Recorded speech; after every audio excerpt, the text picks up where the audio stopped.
Luckily we're not on a mountain, just on a hill. Bad enough. You've got to make sure that things don't blow away.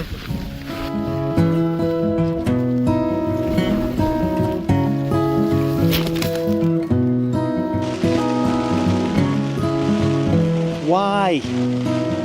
Why the f did I do that? What a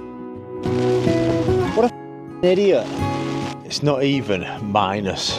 I've not been as cold as this on a camp. Even the -9 camp, I wasn't this cold. I'm literally chilled to the bone. I've just not got drive. And like I say, we had a water malfunction in here. Literally, it was water. It wasn't what you think it was.